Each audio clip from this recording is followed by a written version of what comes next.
adalah masih ada dan banyak pula masyarakat yang belum puas atas kinerja Jokowi di Jakarta, katakanlah masalah banjir, macet, juga yang belum signifikan perubahannya pasca dia menjadi orang nomor 1 di Jakarta. Belum lagi kontrak politiknya, sumpahnya 5 tahun, bahkan dia memutus kontrak 2 tahun lah nanti kalau misalnya dia terpilih begitu.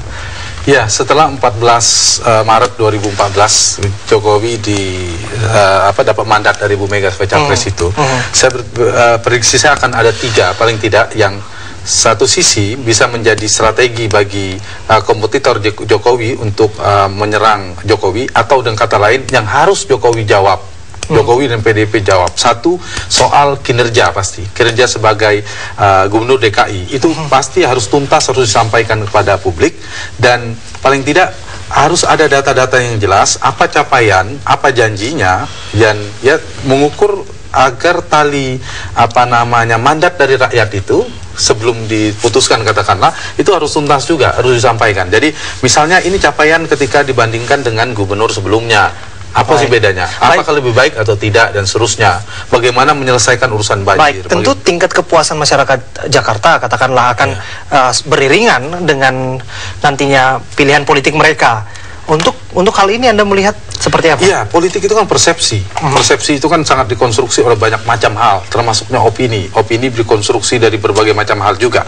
Nah, akhirnya orang akan menyatakan persepsi. Yang dulu 2007 saya ingat betul ketika kita survei bertanya kepada khalayak Jakarta, apakah menurut Anda Fauzi Bowo itu beres atau berhasil menyelesaikan urusan banjir, urusan kemacetan? Jawabannya tidak. Jadi bahasanya kira-kira. Tapi ketika di pertanyaan terakhir 2007 ya, berhadapan dengan Adang Darjatun, siapa yang Anda pilih kalau hari ini diadakan pemilihan gubernur DKI?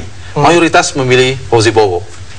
Artinya ukuran itu mestinya disambungkan. Idealnya di dalam politik itu memang pilihan publik itu harusnya ada berbasis pada kinerja, berbasis pada rekam jejaknya dan seterusnya. Tapi kan akhirnya orang datang ke bilik suara itu ada berdasarkan persepsi. Persepsinya adalah siapa kemudian yang bisa memenangkan persepsi itu.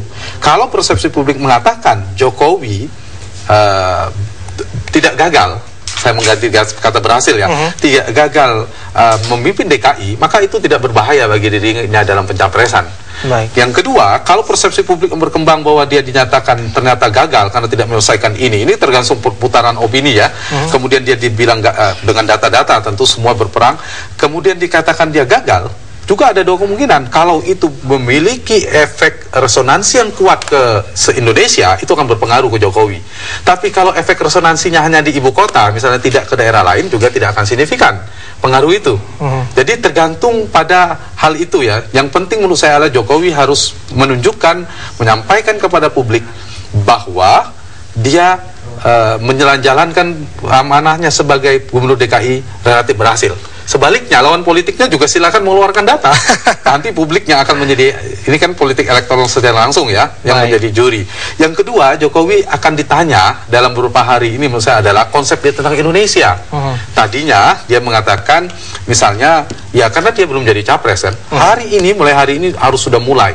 Sehingga publik harus tahu apa bedanya ARB, Jokowi, Wiranto, Prabowo jadi presiden tentang kebijakan ekonominya, tentang kebijakan politiknya, tentang hukum dan penegakan hukum dan pemberantasan korupsi.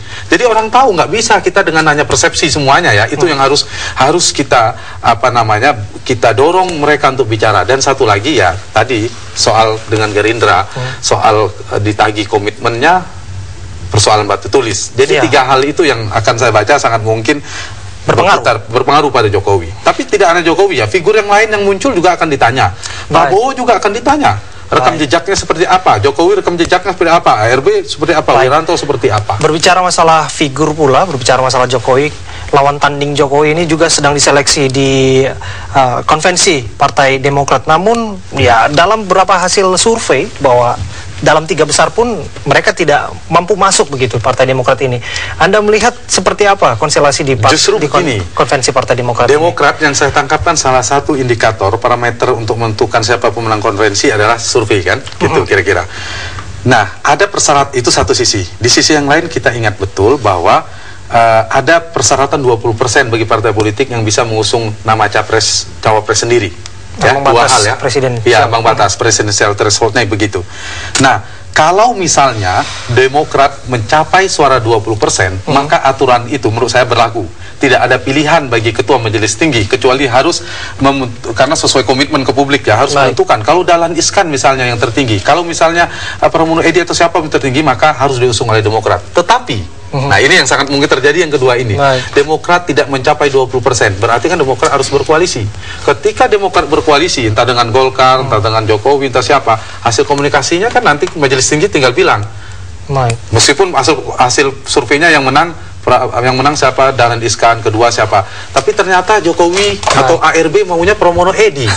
Nah berarti Pramono Edi yang jadi atau siapapun lah gitu, sehingga aturan survei menjadi tidak relevan digunakan. Ini kan ruling party bisa dikatakan gitu ya, partai incumbent nih, partai Demokrat yang sesungguhnya diharapkan bisa menjadi salah satu partai yang bersaing pula begitu. Namun sebegitu parahnya kah kondisi politik di Partai Demokrat sehingga dia tidak diperhitungkan menjadi salah satu partai pemenang pemilu di 2014 ini? Kalau dibandingkan dengan perolehan suaranya 2009, mungkin ya turun ya. Siapapun akan mengatakan, lembaga survei manapun mengatakan Demokrat trennya turun. Tapi kalau dikatakan Demokrat menjadi partai kecil, menurut saya juga berlebihan ya.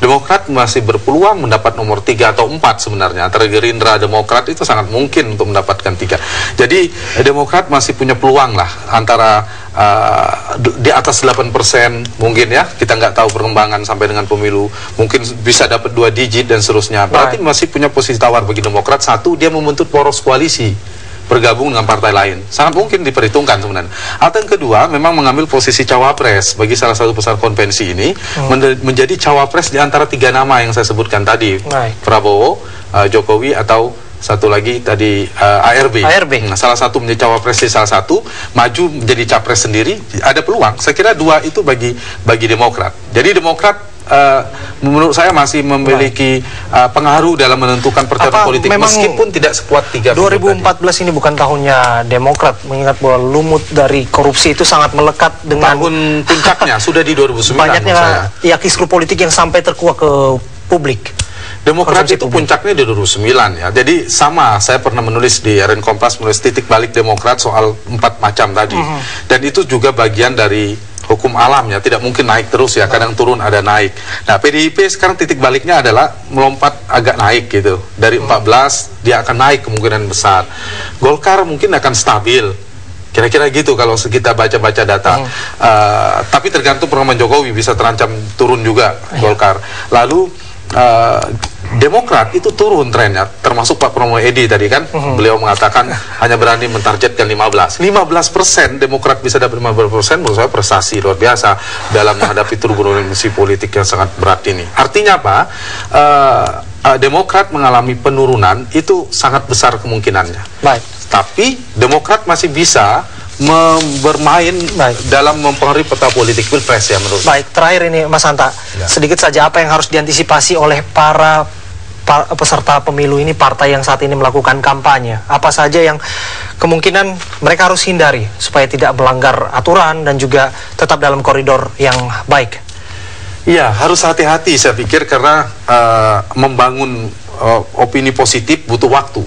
Tapi sebaliknya, untuk menjatuhkan kredibilitas, menjadikan negatif bagi sebuah partai politik itu sangat mudah sekali.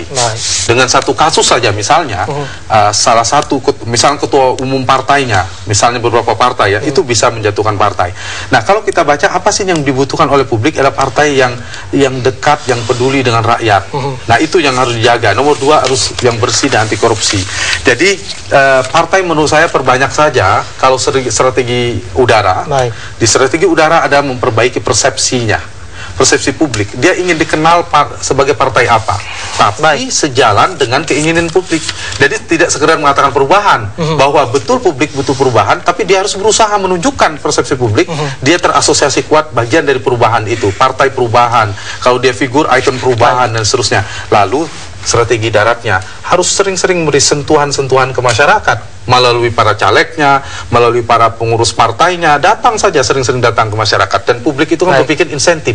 Tidak harus transaksional. Tapi hati-hati terhadap ya politik transaksional, gitu. politik uang dan juga ya, tentu saja kepada partai ini apa yang saya dapatkan? Kalau saya milih caleg ini apa yang saya dapatkan? Karena itu partai harus mendidik pemilih, tidak harus dalam bentuk transaksional uang, tapi insentif harapan perubahan untuk Indonesia lebih baik. Baik, terima kasih ya, Mas Hanta atas bincang-bincang kita dalam Breaking News TV One sudah bersama saya menjadi co-anchor bisa dikatakan begitu.